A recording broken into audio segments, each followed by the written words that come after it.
دیکھتے ہیں کہ ہمارے اوپر کیا فرائض عائد ہوتے ہیں اور ان فرائض کو ادا کرنے یا ان حقوق کو ادا کرنے میں ہمارے لیے اللہ سبحانہ وتعالیٰ کے ہاں کیا کیا فائدے ہیں اور دنیا میں بھی ہمیں اس سے کیا حاصل ہوتا ہے۔ سب سے پہلی بات یہ ہے کہ شوہر کا حق ادا کرنا ایمان کی حلاوت کا باعث ہے، یعنی یہ ایمان کا ایک حصہ ہے، اس سے ایمان کی مٹھاس حاصل ہوتی ہے۔ اگر کوئی عورت بہت عبادت گزار ہے، رات بھر تہجد پڑھتی ہے اور دن بھر روزہ رکھتی، لیکن شوہر کا حق ادا نہیں کرتی تو ایمان کی حلاوت نہیں پا سکتی۔ معاذ بن جبل سے روایت ہے کہ اللہ کے نبی صلی اللہ علیہ وسلم نے فرمایا، عورت اس وقت تک ایمان کی حلاوت نہیں پا سکتی، حلاوت مٹھاس، سویٹنس، جب تک اپنے شوہر کا حق ادا نہیں کرتی۔ اس لیے اس کو معمولی چیز نہیں سمجھنا چاہیے کہ ہماری مرضی ہے تو ہم حق ادا کریں گے، نہیں ہے تو نہیں۔ اگر حق ادا نہ کیا تو یہ دراصل ایمان میں کمی کی علامت ہے یا اس سے ایمان میں کمی آنے کا اندیشہ ہے۔ عبداللہ ابن عمرو ابن عاص کہتے ہیں کہ رسول اللہ صلی اللہ علیہ وسلم نے فرمایا، اے عبداللہ، مجھے بتایا گیا ہے کہ تم دن کو مسلسل روزے رکھتے ہو اور رات کو مسلسل قیام کرتے ہو۔ میں نے عرض کیا، ہاں اے اللہ کے رسول، میں ایسا ہی کرتا ہوں۔ آپ نے فرمایا، ایسا نہ کرو، روزہ رکھو بھی اور رات کو بھی قیام بھی کرو اور آرام بھی کرو، اور کبھی روزہ نہ بھی رکھو، کیونکہ تیرے جسم کا بھی تجھ پر حق ہے، تیری آنکھوں کا بھی تجھ پہ حق ہے اور تیری بیوی کا بھی تجھ پر حق ہے۔ یعنی جہاں ایک طرف عورت کو بتایا گیا کہ اس کا ایمان اس وقت تک مکمل نہیں ہوتا جب تک کہ شوہر کا حق نہ دے، دوسری طرف مرد کو بھی یہ بتایا گیا کہ جب تک بیوی کا حق ادا نہ ہو اس وقت تک اس کے بھی عمل میں کمی رہ جائے گی، کیونکہ خالی روزے اور رات کی عبادت کو ایک اچھا مسلمان ہونے کے لیے کافی قرار نہیں دیا گیا۔ آپ نے نہیں فرمایا اچھا تم تو بہت اچھا کر رہے ہو اور ایسے ہی کرتے چلے جاؤ۔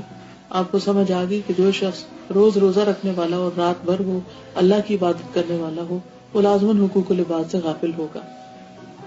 پھر اسی طرح دونوں کا ایک دوسرے پر یہ بھی حق ہے کہ وہ ایک دوسرے کے راز فاش نہ کریں، ایک دوسرے کی باتیں یا سیکرٹ جو آپس کے ہیں وہ کسی تیسرے تک نہ جانے دیں۔ قرآن پاک میں آتا ہے کہ ہن لباس لکم وانتم لباس لہن، تم ان کا لباس ہو، وہ تمہارا لباس ہے، یعنی ایک دوسرے کو ڈھانکنے والے، ایک دوسرے سے قریب ترین رشتے والے۔ اب جسم اور لباس کے بیچ میں کوئی تیسری چیز نہیں ہوتی۔ اسی طرح ہسبینڈ وائف کے ریلیشن شپ میں کوئی تیسرا نہیں ہونا چاہیے، خواہ وہ ماں باپ ہی کیوں نہ ہو، کہ چھوٹی چھوٹی باتیں ان سے نہیں شیئر کرنی چاہیے، اور خاص طور پر جو پرائیویٹ لائف کے واقعات ہوتے ہیں یا جو ہسبینڈ وائف کے کلوز ریلیشن شپ کے چیزیں ہوتی ہیں وہ تیسرے شخص تک، چاہے فرینڈز ہوں یا بہنیں ہوں یا ماں باپ ہوں، کسی تک نہیں جانی چاہیے۔ ابو سعید خدری کہتے ہیں رسول اللہ صلی اللہ علیہ وسلم نے فرمایا، قیامت کے دن اللہ کے نزدیک سب سے برا شخص وہ ہوگا جو اپنی بیوی کے پاس جائے اور بیوی اس کے پاس آئے اور پھر وہ اپنی بیوی کے راز کی باتیں لوگوں کو بتائے، یعنی بالکل جو پرائیویٹ ریلیشن شپ ہے اس کو لوگوں میں بیٹھ کے، مجلسوں میں بیٹھ کے یا اپنے فرینڈز میں بیٹھ کر ڈسکس کرے۔ ایسا شخص جو ہے قیامت کے دن اللہ سبحانہ وتعالیٰ کے نزدیک سب سے بدترین شخص ہوگا۔ پھر اسی طرح یہ کہ زندگی کے جتنے بھی بوجھ ہیں، جو بھی ذمہ داریاں ہیں، دونوں کو مل کر اٹھانی چاہیے، یعنی کہ شوہر سارے کا سارا کام بیوی پہ ڈال دے کہ کماؤ بھی خود اور پکاؤ بھی خود اور لاؤ بھی خود اور سب کچھ خود کرو، اور بچوں کی تربیت بھی سارا تمہارا ہی ذمہ ہے۔ یہ بھی ایک بہت بڑی زیادتی کی بات ہے، اور اپنے فرض کو ادا نہ کرنا یہ بھی دراصل بیوی کے حقوق میں کمی کا باعث ہے۔ اور اسی طرح اگر بیوی کوئی بھی ذمہ داری نہیں لیتی اور شوہر کی کوئی بھی ڈیمانڈ پوری نہیں کرتی تو یہ بھی دراصل ایک زیادتی کی بات ہے اور شوہر کے حق میں کمی کی۔ پھر اسی طرح بعض اوقات یہ بھی ہوتا ہے کہ جیسے اولاد کی تربیت ہے یا گھر میں لین دین ہے یا اور معاملات ہیں، وہ سارے کے سارے کسی ایک فریق پر آ جاتے، اور خاص طور پر ہمارے کلچر میں بعض اوقات یہ ساری عورتوں ہی کی ذمہ داریاں ڈال دی گئی، جیسے بچوں کو اسکول لینا بھی اور چھوڑنا بھی اور سودا سلف لانا بھی اور پکانا بھی اور سرو بھی کرنا اور خاندانوں کو بھی سنبھالنا اور باقی سارے کام بھی عورت کی ذمہ داری ہو گئے۔ تو اللہ سبحانہ وتعالیٰ نے یہ سب کچھ عورت کے اوپر نہیں ڈالا۔ اور پھر اگر بچوں کے اندر کوئی کمی بیشی ہے یا ان کی تعلیم میں اپس اینڈ ڈاؤن ہوتے ہیں تو اس میں بھی پھر عام طور پر عورت کو بلیم کر دیا جاتا ہے کہ تم نے خیال نہیں رکھا یا تم نے اپنی ذمہ داری پوری نہیں کی۔ حالانکہ حدیث میں آتا ہے کہ بہترین تحفہ جو والد اپنے بچوں کو دے سکتا ہے وہ اچھا اخلاق ہے، اچھا ادب، یعنی بہترین ادب سکھانا جو ہے وہ باپ کا بہترین تحفہ ہے۔ یعنی عام طور پر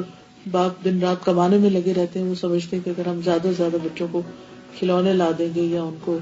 آؤٹنگ پہ لے جائیں گے یا باہر کھانا کھلا دیں گے تو اس سے شاید ہمارے فرائض پورے ہو جائیں یا ان کو جو ٹائم دینے کا ہمارا ذمہ ہے وہ ادا ہو جائے. تو اس کے بارے میں یہ ہے کہ ان چیزوں سے صرف ذمہ داریاں پوری نہیں ہوتی, وہ اس سے آگے بڑھ کر ان کی دنیا اور آخرت کی فکر کرنے ہی سے ادا ہوگی. پھر خوشگوار تعلقات کے لیے بیوی کی ذمہ داری یہ ہے کہ وہ اپنے رب کے حق کے ساتھ ساتھ شوہر کا حق ادا کرے. رسول اللہ صلی اللہ علیہ وسلم نے فرمایا, اس ذات کی قسم جس کے ہاتھ میں میری جان ہے, عورت اس وقت تک رب کا حق ادا نہیں کر سکتی جب تک شوہر کا حق ادا نہ کرے. تو وہ رب کو خوش نہیں کر سکتی جب تک کہ شوہر کو خوش نہ کرے. عورت اگر پالان پر سوار ہو یا اونٹ پر بیٹھی ہوئی ہو اور اس کا شوہر اسے بلائے تب بھی اسے انکار نہیں کرنا چاہیے, اس کی بات ماننی چاہیے. پھر اسی طرح شوہر کی عزت اور احترام بھی ضروری. یہ سمجھا جاتا ہے کہ شاید یہ صرف پاکستانی کلچر ہے, یہ ہمارے معاشرے میں ہے. ایسا نہیں ہے. ہمارے دین نے ہمیں یہ سکھایا ہے کہ ٹھیک ہے کہ دونوں ایک دوسرے کے ساتھی ہیں, ایک دوسرے کے لیے سکون کا باعث ہیں, لیکن اللہ تعالیٰ نے مرد کو ایک درجہ اوپر رکھا ہے. قرآن پاک میں وَلِلرِّجَالِ عَلَيْهِنَّ دَرَجَةٌ کہہ کے یعنی دونوں کے حقوق ہیں, عورتوں کے بھی حقوق ہیں, مردوں کے بھی حقوق ہیں, لیکن مردوں کا ایک درجہ زیادہ رکھا تاکہ گھر کا انتظام اور جو زندگی کا ایک سفر ہے وہ بہترین طریقے سے آرگنائزڈ وے میں چلے. کیونکہ کوئی بھی آرگنائزیشن ایک ہیڈ کے بغیر نہیں چل سکتی, اور کسی بھی آرگنائزیشن میں دو لوگوں کو برابر کا ہیڈ بنا دیا جائے تو بھی کام نہیں چلتا. تو اس لیے مرد کا چونکہ ایک درجہ زیادہ ہے, اس لیے